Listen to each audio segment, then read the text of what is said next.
Bom dia, amigo. Estamos começando juntos mais um dia. Hoje é quarta-feira e, é claro, vai aquele convite para o nosso encontro. Logo mais, 7 horas da noite, estaremos reunidos em culto de oração em nossa igreja. Você é nosso convidado para estarmos juntos. Logo mais, às 7 horas da noite. Aos aniversariantes de hoje, um grande abraço e o desejo de muitas felicidades e as bênçãos do Senhor sobre a sua vida. A todos os demais, um convite a que nesses poucos momentos que temos de reflexão, voltemos nossa atenção para a palavra de Deus. Durante essa semana temos ido à Carta aos Gálatas, temos aprendido algumas coisas muito interessantes a partir dos ensinamentos do apóstolo Paulo nessa epístola. Vamos continuar caminhando na Carta aos Gálatas na manhã de hoje. Meu desejo é que estas reflexões matinais sejam úteis para o seu dia, façam diferença no seu viver e possam ajudá-lo em sua caminhada, não apenas no dia de hoje, mas também no seu futuro. Você é nosso convidado, portanto, a esse momento de meditação na palavra de Deus. Na carta do apóstolo Paulo aos Gálatas, no capítulo 2 e no versículo 20, nós lemos o seguinte: Logo, já não sou eu quem vive, mas Cristo vive em mim. E esse viver que agora tenho na carne, vivo pela fé no Filho de Deus, que me amou e a si mesmo se entregou por mim. É fascinante ler os ensinos do apóstolo Paulo por uma série de razões. O modo extraordinário como ele escreve, como ele se expressa, a clareza como ele apresenta conceitos preciosos ao cristianismo, o modo como ele sistematiza as doutrinas do cristianismo, tudo isso é fascinante, é muito interessante. Mas é muito mais gostoso quando nós percebemos que as lições e verdades que ele apresenta a respeito do Evangelho, a respeito de Jesus Cristo, a respeito de Deus, são normalmente filtradas por sua própria experiência. E ele então as apresenta com uma autoridade, com uma segurança que decorrem justamente deste fato. Quando ele fala da transformação que o Evangelho pode operar na vida de alguém, ele fala de algo que experimentara em si, transformação radical, mudança incrível de vida. Quando lemos, por exemplo, os testemunhos do apóstolo Paulo encontrados no livro de Atos dos Apóstolos, é interessante perceber que ele normalmente apresenta o Evangelho mostrando quem ele era antes, como foi seu encontro com Cristo, o que isso mudou em sua vida e quem ele é agora. Ele faz questão de mostrar o Evangelho de modo vivo, de modo prático, de modo existencial. Porque o Evangelho não é um conjunto de conceitos. Evangelho é algo dinâmico, é algo vivo. O apóstolo Paulo enfatiza muito em seus ensinos, por exemplo, sua relação com Cristo. A ideia do estar em Cristo, do viver com Cristo, do ser não apenas transformado por Ele, mas conviver com Ele permanentemente. A sua conexão com Cristo é algo extraordinário. E ele transmite isso em suas epístolas, não apenas como um ensinamento, não apenas para mostrar aquilo que nós devemos fazer ou como devemos fazer, mas principalmente ele compartilha aquilo que acontece em sua própria vida. Nesse belíssimo texto que lemos, um texto bastante conhecido, ele diz que a sua vida passou por uma transformação tão grande que não mais ele vivia, mas Cristo vivia nele.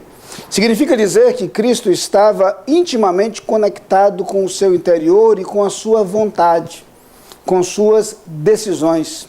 Cristo estabelecia os seus projetos, Cristo estabelecia os seus planos, era um estado de identificação com Cristo. Jesus falara sobre isso quando ele mencionara a imagem da videira, no capítulo 15 do Evangelho segundo João.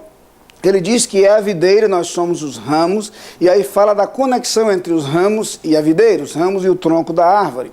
Em determinado momento ele chega a dizer: se vós estiverdes em mim, e as minhas palavras estiverem em vós, pedireis o que quiserdes, e vos será feito.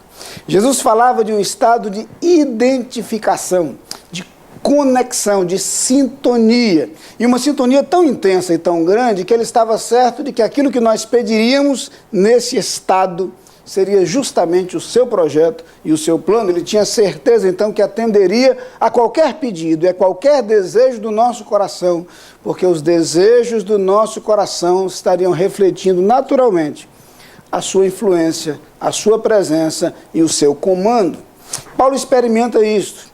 E ele diz, olha, a vida que eu vivo, eu não vivo mais baseada em minhas próprias experiências, não é uma vida baseada em meus próprios desejos, é uma vida baseada na presença de Cristo.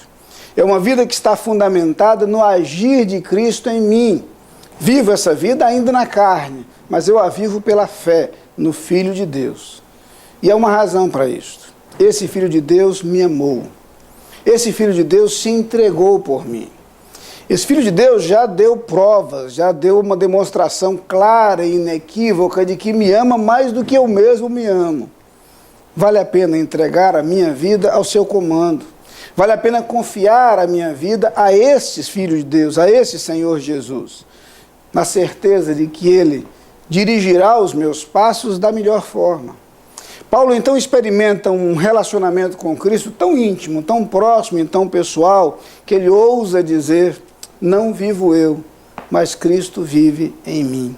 Em outro momento ele afirma, para mim o viver é Cristo. E ainda acrescenta, o morrer é lucro. O morrer significará a partida para a vida eterna, mas agora o que me interessa é o viver.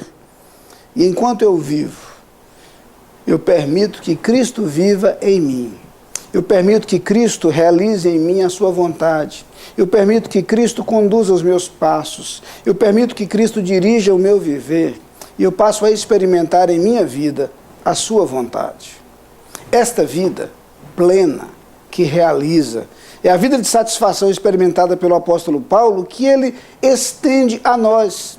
Ao compartilhar sua experiência, ele quer dizer que nós podemos ter algo semelhante.